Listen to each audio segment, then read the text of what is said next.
서학개미의 원인을 자꾸만 언급하는 것이 조금 불편한 이유 중에 하나는 우리나라는 자유민주주의 국가이기 때문에 헌법이 재산권과 경제권의 자유를 법적으로 보장을 해주고 있는 나라입니다. 그런데 이러한 나라에서 자꾸만 이런 메시지를 보내는 것은 이제 그 재산권과 경제상의 자유가 정말로 보호가 되고 있는가라는 데 의구심을 가질 수 있기 때문에 사실 조금 위험한 메시지일 수가 있다는 점입니다. 안녕하세요. 뉴스에서 우리에게 필요한 시사점을 찾아보는 제일인사이트 송지연 미국 변호사입니다. 먼저 이제 요즘에 이제 뉴스 헤드라인 같은 것을 보면 1,470원대, 환율 발작, 이렇게 발작이라는 단어가 사용되고 있는 것을 볼 수가 있는데요. 과연 이 단어가 보여주는 그 저변에 어떠한 원인이 있어서 이런 단어가 사용이 되었으며, 그렇다 그러면 우리는 그러한 현실에서 어떻게 대처를 할 수 있는지 저희가 이러한 뉴스들에서 시사점을 찾아내서 같이 생각을 해보자는 데 있지, 투자에 대한 조언이나 법률에 대한 조언은 아니라는 점, 특히 이제 해외 자산을 가지고 계시거나 앞으로 해외 자산의 비중을 늘리시려는 분들에게는 더 직접적인 얘기가 될 수 있으므로 조금 더 귀 기울여서 들어주시면 감사하겠습니다.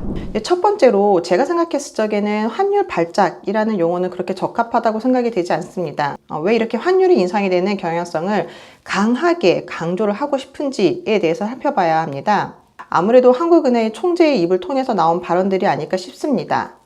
사실 이게 한국은행 총재의 발언을 보면 조금 이제 앞뒤가 안 맞는 것 같기도 하고 조금 답답한 이제 심정을 해소하기 좀 어려운 그런 발언들도 상당수가 있는데요. 이제 예를 들어서 이제 특히 이제 그 서학개미에 대해서 강조를 한다든지, 개인의 미국 주식이라든지 아니면은 어떤 달러 보험 같은 이제 그런 상품에 투자하는 것을 강조를 해서 이러한 것들 때문에 지금 환율 인상이 굉장히 커지는 그런 압박을 받고 있다라고 얘기를 하고 있는 것을 자주 볼 수 있는데요. 사실 저는 과연 이러한 이제 그 강조가 맞는가에 대해서는 조금 이제 의구심을 가지고 있습니다. 환율이 가장 크게 오르고 있는 원인 중에 하나가 서학개미의 탓이라 그러면, 다른 나라에서도 마찬가지로 서학개미라고 불리는 개인 투자자들이 미국 주식을 사고 있을 텐데요. 이러한 나라도 과연 동일하게 이제 환율이 인상이 되고 있는가를 보면 저희가 좀 명약관하게 한국과 비교해서 과연 이러한 인과관계가 맞는지 틀리는지를 조금 살펴볼 수 있다고 이제 생각을 하게 됩니다. 그래서 제가 이제 우리보다 미국 주식 보유 비중이 더 큰 나라들을 이제 뽑아서 이제 미국 주식 보유 규모, 그러니까 GDP와 대비해서, 그 다음에 환율의 추세에 대해서 이제 그래프를 이제 그려봤는데요. 이제 환율의 추세는 2019년에서부터 2024년도까지의 이제 변화까지가 이제 최신 통계이기 때문에 일단 이 통계 자료를 사용을 했고요. 그래서 지금 현 시점과는 약간 괴리가 있을 수는 있는데, 그렇다 하더라도 이 통계가 이제 2025년, 즉 작년에 이제 작성이 된 통계이기 때문에 그렇게 큰 괴리는 없다고 생각이 되고요. 또한 괴리가 있다 하더라도 저희가 그 추세, 5년 동안의 추세는 살펴볼 수가 있습니다. 한국은 간단하게 말씀드려서 GDP 대비 26%에 해당하는 이제 미국 주식을 보유를 하고 있습니다. 그리고 이제 환율의 변화를 보시면 약 17% 약세를 보이고 있죠. 그 한국보다 이제 훨씬 많은, GDP 대비해서 훨씬 많은 미국 주식을 보유하고 있는 스위스 같은 경우 GDP 대비해서 지금 85%에 해당하는 금액만큼의 미국 주식을 보유를 하고 있는데요. 이러한 스위스 같은 경우에는 우리와 반대로 11% 정도의 강세를 보이고 있죠. 그리고 특히 싱가포르 같이 이제 금융 이제 제도가 굉장히 잘 되어 있는 나라는 무려 GDP 대비 103%, 즉 GDP보다 더 큰 규모의 미국 주식을 보유를 하고 있음에도 불구하고 우리와 정반대로 2% 정도의 이제 환율에 있어서 강세를 보이고 있습니다. 이 말은 사실은 이제 서학개미가 이제 그 환율의 인상을 가지고 오는 직접적인 어떤 인과관계를 가지고 있다, 혹은 직접적이고 가장 본질적인 인과관계를 가지고 있다라고 얘기하기에는 사실 논리적으로 약간 맞지 않는다는 생각이 들게 하는 현실적인 통계가 되겠죠. 그리고 이제 예를 들어서 캐나다 같은 경우에는 여기 보시면 우리보다 훨씬 많은 80%에 가까운 79% 정도에 해당하는 미국 주식 보유액을 가지고 있는데요. 거의 한 약 3% 정도의 약세를 보이고 있습니다. 그러니까 거의 약세를 보이지 않고 있죠. 우리와 동일하게 약세를 갖고 있는 나라들을 본다고 하더라도 사실 우리보다 훨씬 많은 GDP 대비의 주식 보유량을 가지고 있지만 우리보다 훨씬 약한 정도의 약세를 보이고 있기 때문에 단순히 이제 서학개미가 이러한 이제 환율 인상의 어떤 직접적이고 본질적인 원인이다라고 보기에는 좀 맞지 않지 않은가 라는 생각이 들 수밖에 없습니다. 이러한 인과관계가 얼마나 큰 비중을 가지고 있는 주요한 원인인가 혹은 이제 마이너한 요인인가 이제 이런 게 이제 문제가 될 텐데요. 이제 한국은행 총재도 올 이제 1월 15일 기자 간담회 관련 보도에서 이제 연초 환율 상승 요인의 한 4분의 3, 약 75% 정도는 뭐 달러 강세, 엔 약세, 지정학적 리스크 등 대외 요인이고 나머지 이제 한 4분의 1 정도 약 25%가 국내 수급 요인이라는 취지의 발언을 이제 하기로 했습니다. 그렇다 그러면 이제 본인 발언상 그 서학개미라는 것도 어차피 이 나머지 약 4분의 1, 25%의 일부분을 차지하는 거기 때문에 이 25%보다 훨씬 작은 비중을 차지하고 있겠죠. 본인이 스스로 이제 서학개미가 너무 이제 미국에 주식을 과도하게 투자를 하는 것이 큰 원인이다라고 얘기는 하고 있지만 사실은 이제 또 동시에 이제 국내 수급 요인이 그렇게 큰 요인을 차지하고 있지 않다라고 어떤 수치를 바탕으로 삼아서 설명을 하고 있기 때문에 이는 사실 이제 약간 이제 배치가 되는 그런 이제 설명이 아닐 수가 없게 되는데요. 이게 이제 우리가 일상적으로 말하는 전형적인 어떤 오류, 즉 어떤 큰 원인이 실제로 큰 원인이 있고 그 다음에 이제 어떤 작은 원인이 있지만 이 작은 원인이 어떤 보기 쉬운 원인 혹은 강조하기 쉬운 그런 원인 혹은 감정에 호소하기 쉬운 원인이기 때문에 어떤 희생양처럼 이제 내세우는 그러한 이제 원인이 아닐까라는 생각을 하지 않을 수 없습니다. 서학개미의 원인을 자꾸만 언급하는 것이 조금 불편한 이유 중에 하나는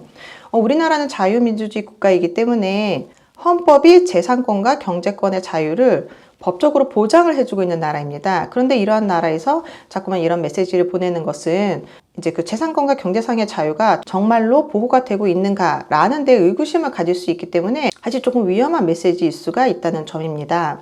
또 이와 더불어 어떤 최근 보도들을 보면 금융당국이 뭐 은행이나 보험 쪽에서 이제 달러 예금 혹은 달러 보험 마케팅을 좀 자제하라는 그러한 취지의 언지를 이제 했다는 내용이 나오고 있고요. 그리고 또 이제 재정경제부 차관보가 직접 은행 외환 마케팅 담당자들을 모아서 유사 요청을 했다는 보도가 있습니다. 이제 나라가 정책적으로라도 어떤 미시적일 수는 있지만 달러 수요를 조금 일시적이라도 줄여보고자 하는 그러한 이제 의도는 알겠으나 재산권의 자유를 침해한다거나 아니면 완전히 보장을 받지 못할 수 있다는 우려를 국민들에게 주는 메시지는 사실 정책상으로 상당히 주의해야 될 메시지가 아닐까라는 생각이 듭니다. 마찬가지로 이제 정부의 메시지 자체나 메시지를 전달하는 방식입니다.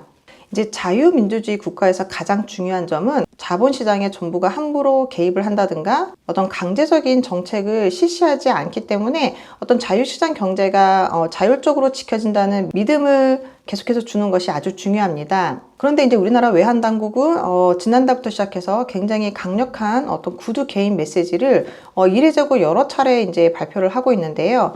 예를 들면 이제 지난달에 시장에 쏠린 가능성을 경계한다. 혹은 정부의 강력한 의지와 정책 실행 능력을 곧 확인하게 될 것이다. 좀 놀랐던 것이 정부를 부신하지 말라. 혹은 정부의 능력을 오판하지 말라. 이제 이러한 메시지들을 전달을 하고 있는데 기본적으로는 정부의 능력을 믿게끔 하는 것이 이제 자연스럽고 당연히 해야 될 일이 아닌가. 일단 이러한 메시지들 자체가 그 근간에는 정부의 능력을 오판하거나 정부를 부신하고 있다라는 어떤 사회적 현상이 바탕이 되어 있다는 의미이기 때문에 첫 번째로는 그런 의미를 좀 더 짚어주는, 좀 더 강화해주는 그런 반대적인 메시지의 의미가 있고, 두 번째로는 그런 상황에도 불구하고 이제 정부가 강력하게 개입을 할 수 있다라는 어떤 자유시장 경제 질서를 정부의 취지대로 강제하여 이제 시장의 자율성과 특히 가장 중요한 것은 이제 정부 정책의 신뢰를 떨어뜨릴 수 있는 그런 거꾸로 역효과가 나타날 수 있는 그런 이제 발언이라고 이제 얘기를 할 수가 있겠습니다.